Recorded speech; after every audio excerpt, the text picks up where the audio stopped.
우리 같이 함께 읽었던 오늘 주신 이 말씀으로 생로병사활이라는 제목으로 이 아침에 함께 은혜를 나누도록 하겠습니다. 생로병사활입니다. 고린도전서에 나오는 이 고린도 교회, 여러분들 말씀을 쭉 살펴보시면 참 많은 문제가 있었던 교회임을 우리는 알 수가 있습니다. 1장을 딱 우리가 고린도전서 1장을 딱 펴자마자 어떤 말씀이 나오냐라고 한다면 파벌에 대한 이야기가 나옵니다. 나는 아볼로파다, 나는 게바파다, 나는 바울파다, 나는 그리스도파다 라는 이 파벌에 대한 이 당을 짓는 이 이야기가 1장에 나오고 있지요. 파벌이 형성되었습니다. 그래서 지금 깨어진 이 교회 공동체의 모습, 안타까운 가운데 서로가 이간질하고 나뉘어져 있는 이 교회의 모습들을 고린도전서 1장에서 우리가 살펴볼 수가 있습니다. 3장과 4장에 가면 자신이 가진 것으로 지금 유세를 떠는 성숙치 못한 이 성도들의 모습을 이 3장과 4장에서 보여주고 있습니다. 5장으로 넘어가면 이 계모와 간음하는 이 사람에 대한 이야기도 나오고 있습니다. 6장을 넘어가면요, 고소와 이 고발과 음행이 난무하고 있습니다. 7장에 넘어가면 불륜의 모습, 이 8장으로 넘어가면 우상 숭배의 모습들이 기록되어져 있습니다. 9장에 넘어가면 급기야 이 지도자였던 이 사도 바울을 비하하고 있습니다. 네가 사도가 맞느냐? 주님을 보지도 못했으면서 어떻게 너가 제자다, 사도라고 할 수 있느냐? 너가 정하는 그 정언들은 다 거짓이다, 가짜다 라고 하면서 이 바울을, 지도자였던 이 바울을 조롱하고 지금 비방하고 있는 말씀들로 실려져 있습니다. 12장에 넘어가면 이 하나님께서 주신 이 성령의 은사를 가지고 성도들이 교회를 더욱 힘들게 하고 혼란케 한 이 사건들로 기록되어져 있습니다. 이렇게 문제투성인 이 교회에 대한 이야기들을 쭉 이어가다가 이제 15장이 나오는데, 이 15장은 여러분들도 잘 아시다시피 부활장이라고 합니다. 교회의 이 부끄러운 모습을 1장부터 쭉 계속 이 사도 바울은 이야기를 하고 있다가 왜 갑자기 이 15장에 부활에 대한 이야기를 하고 있을까요? 제가 보기에는 그렇습니다. 바울이 이 부활 얘기를 하는 것은 그들이 부활을 몰라서가 아닙니다. 그들은 부활을 알았습니다. 부활의 사건도 들었습니다. 그러나 형편없는 그들의 모습을 바라보면서 어떻게 하면 이들의 이 부끄러운 이 모습들을 고쳐낼 수 있을까라고 생각을 하고, 이 삶에 대한 이 근본적인 부분부터 이 고치려고 한다면 이 부활의 사건을 건드리는 게 맞다. 이 부활의 이 사건을 다시 부각시켜 줄 수밖에 없었던 것입니다. 부활을 알기에 다시 한 번 더 부활의 사실을 우리 가운데 상기시켜 주면서 부활의 소망을 가진 사람이라면 이렇게 살아가는 것이 마땅하지 않느냐, 당신네들이 부활을 알고 있지 않느냐, 부활을 믿는다라고 한다면 이런 삶을 살아가는 것 마땅하지 않느냐 라고 15장에 가서 우리에게 말씀해 주고 계신다라는 사실인 것이지요.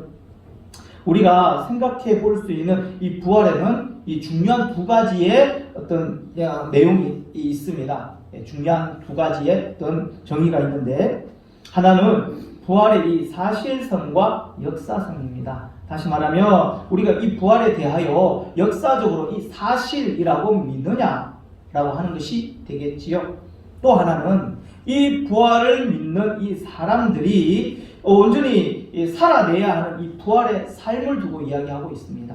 다시 말하면 우리가 이미 알고 들었고 깨닫고 받아들인 이 부활에 대한 이 사실을 믿는, 알고 있는 이 암과 또한 부활에 대한 삶이 이렇게 합해질 때에 우리는 온전히 부활을 안다라고 할 수 있는 것입니다. 다시 말하면 아는 것만큼 그만큼 삶을 살아내느냐, 부활에 증인된 삶으로 우리가 살아내느냐, 그렇다면 부활을 우리가 온전히 안다 라고 이렇게 정의를 내릴 수가 있다는 것이지요. 부활을 안다고도 하면서도 이 고린도교의 사람들처럼 분쟁과 음행과 이런 죄악된 이 삶을 여전히 우리 가운데 살아가고 있다면 우리는 부활을 온전히 안다고 할 수 없다는 것입니다. 사도 바울은요, 부활을 알고 부활을 믿는 사람답게 우리 함께 살아보자. 이렇게 권고하고 있는 말씀이기도 합니다. 부활은요, 우리 그리스도인들의 이 자부심이고 자존심이고 또한 자신감입니다. 아멘. 예, 할렐루야. 아멘. 저 어디에서 한 번만 아멘으로 크게 외쳤어요. 다시 한 번 더.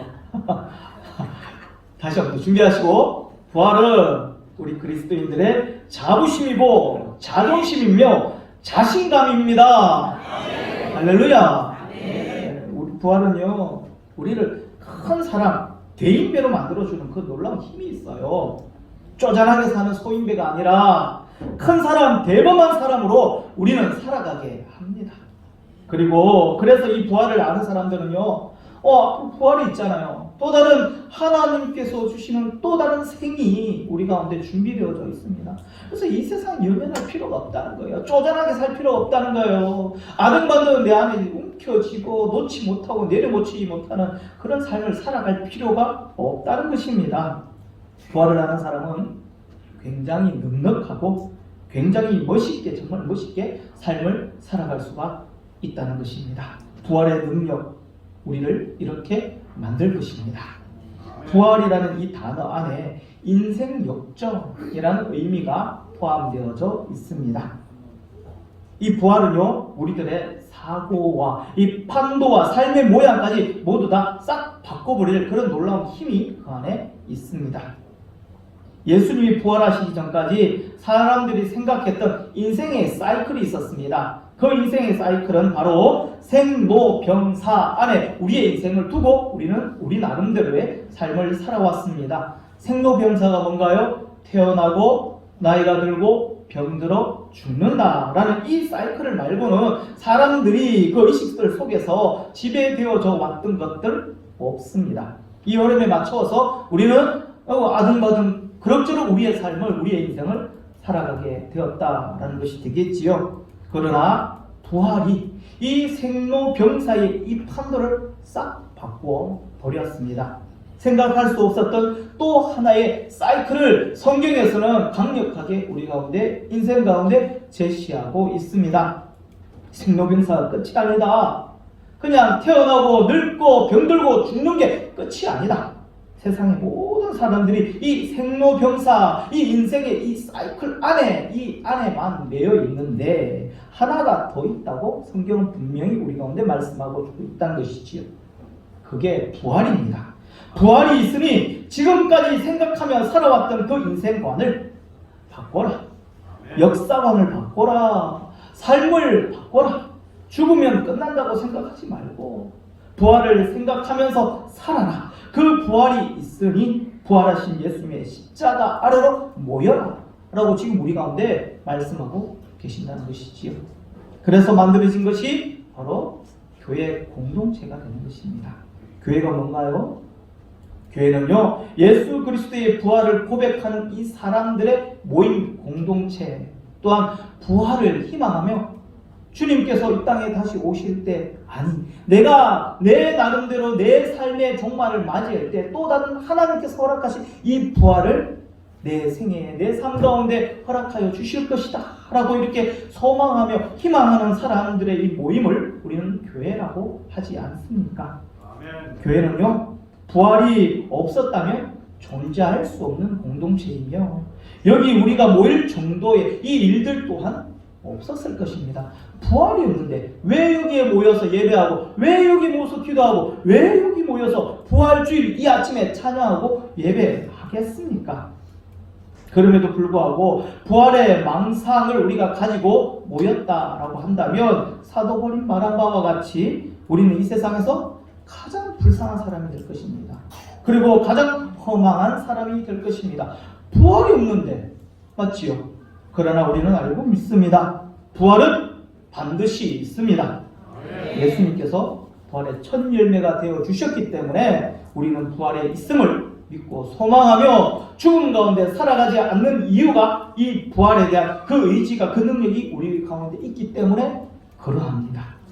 생로병사, 죽음이 마지막이면 어느 종교에 가도 상관없습니다. 산이 좋고 향 내음새가 좋고 목탁 소리가 좋으면 어디 가면 돼요? 절에 가면 됩니다. 그냥 절에 가서 거기에서 향내 음사를 맡고 뭐 향내도 맡고 산속에 새소리도 듣고 그냥 거기서 수련하면 됩니다.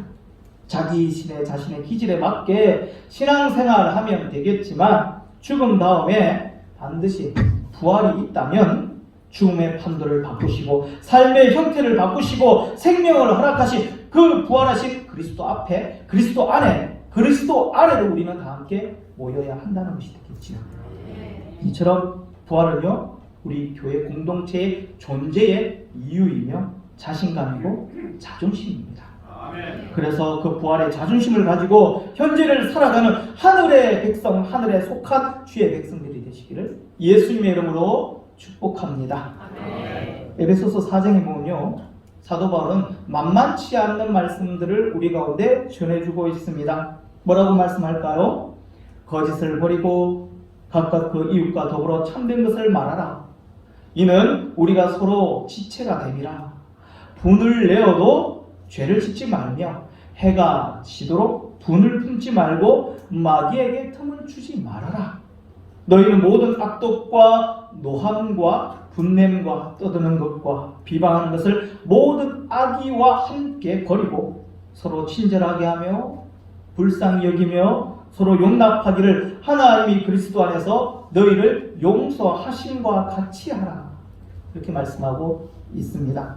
이 말씀을 딱 들으면 어떻게 보면 우리 예수 믿는 사람들에게 지극히 합당한 말씀, 우리가 믿고 따르고 순종해야 될 말씀, 너무나 익숙한 말씀, 좋은 말씀이지만 솔직히 우리가 현실적으로 그렇게 만만치 않은 말씀이는 분명합니다. 이렇게 살라라고 우리 가운데 사도 바울 또한 권면하며 말씀하고 있지만 쉽지 않습니다. 이렇게 산다면 우리가 현실적으로 얼마나 좋을 게 많을까요? 세상에서는요 어떻습니까? 적당하게 속이고 큰 소리치고 마귀에게 틈도 줘야 우리가 세상 살만 나지 않겠습니까? 그런데도 바울은요 그렇게 우리가 이 죄악에 따라 육적인 본능에 따라 그렇게 본성 가운데 살지 말라라고 이렇게 강력하게 권고하고 있습니다. 그러나 우리 모두가 그 권고를 무시하고 우리 멋대로 사는 이유가 무엇일까요? 그것은요 우리 사람들이 세상의 모든 사람들이 생로병사라는 이 사이클 안에 갇혀있기 때문에 그렇습니다. 죽으면 끝난다. 죽으면 아무것도 없다. 그렇기 때문에 내가 죽기 전에 모든 것을 다 해야 되지 않겠나. 하고 싶은 대로 다 하자. 하며 살자라고 하고 있는 것 아니겠습니까? 이 짧은 인생 즐기면서 살자. 죽으면 끝나는데 이 짧은 인생 어떻게 해야 된다? 즐기면서 살아가야 되지 않겠느냐라고 하면서 허랑방탕하게 우상 숭배하면서 죄를 지어가면서 자신이 하고 싶은 대로 다 하면서 누가 뭐라고 하든 그렇게 살아가고 있다는 것입니다. 이 생각과 사고는요 인생의 이 사이클, 생로병사라는 이 사이클 안에 갇혀있기 때문에 그렇습니다. 사랑하는 성도 여러분, 그러나 부활의 사람에게는요 이 생로병사가 끝이 아니라 생로병사 활이 끝입니다. 죽음 다음에 뭐가 있지요? 활이 있습니다. 바로 부활이 있다라는 것입니다. 그래서 우리 믿는 믿음의 사람들은요 우리가 하고 싶은 대로 다 하며 살아갈 수 없는 제약된 그런 삶 가운데서 거룩한 삶의 형태를 유지하고 살아가야 된다라는 것이 되겠지요. 부활할 사람이 나중에 주님 앞에 나아가야 될 사람들이 심판대 앞에 서야 될 우리가 하고 싶은 대로 이 땅 가운데 살아가면 되겠습니까? 거짓말하고 사기치고 욕하고 미워하고 증오하고 저주하는 그 삶을 살면 안 되지 않나요? 부활이 약속된 저희들에게 어떠한 삶을 살아내라고 성경에는 계속 우리 가운데 말씀 주고 우리의 심령 가운데 자극을 주고 계십니까? 그 말씀에 도전을 받고 내가 어떻게 살아야 될지 부활에 증인된 사람으로서 그 삶을 어떻게 살아내야 되는지 한번 좀 깊이 고민해 보시는 이 부활의 아침이 되시기를 예수님의 이름으로 소망합니다. 부활의 아침에 다시 한 번 더 이 부활의 의미를 마음에 깊이 새기기를 소망합니다. 죽음이 마지막이 아니고 부활이 우리 모두의 마지막이 될 것입니다. 부활을 마음에 담고 사는 것이 바로 신앙인들만이 가질 수 있는 거룩한 자존심입니다. 이 자존심을 그 누구에게도 그 어떤 것에게도 빼앗기지 마십시다. 부활은 우리에게 힘을 주고 당당함과 견딤을 줄 것입니다. 마지막으로 지금 우리는요 이렇게 부활의 이야기를 이 아침에 나누고 있지만 그 이전에 반드시 존재하는 또 하나의 관문이 있지요. 그게 뭘까요? 부활을 맞이하기 전에 죽음이라는 것은 여전히 우리 가운데 존재하고 있습니다.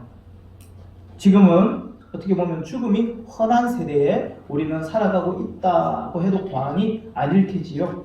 육체의 죽음도 흔합니다. 매일같이 많은 분들이 죽어가지 않습니까? 죽음과 같은 이 삶 가운데 우리가 빠져서 허덕일 때도 한두 번 아니다라는 사실이지요. 사업으로, 배신으로, 사기로, 사고로, 병으로, 실패와 이 실수로 수많은 죽음이 우리 앞에 놓여져 있다는 사실입니다.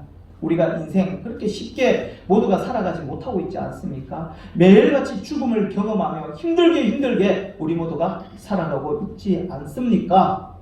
하지만 부활의 이 아침 오늘 말씀에서 우리 가운데 주시는 교훈은 이런 일들로 말미암아 우리에게 주어진 이 복된 이 인생을 죽음처럼 허망하게 보내야 할 것인가? 라고 할 때에 이러한 질문을 우리 가운데 던져줄 때에 우리는 어떻게 그렇지 않다, 아니다 라는 것들을 지금 말씀 가운데 알려주고 있는 것입니다.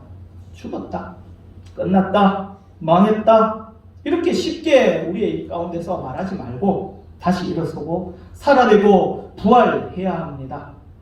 우리에게는요 우리와 함께 하시는 부활하신 주님이 함께 계십니다. 우리에게 승리를 주시는 하나님 또한 우리에게 말씀과 힘과 용기와 격려를 주시면서 내 너를 떠나지 않겠다라고 늘 우리의 심령 가운데 우리의 귓가에 속삭이고 계신다라는 이 사실을 잊지 마시기 바랍니다. 굳게 서서 흔들리지 말고 부활의 소망을 가진 이 자다운 이 삶을 온전히 살아내시는 저와 여러분들이 되시기를 바랍니다.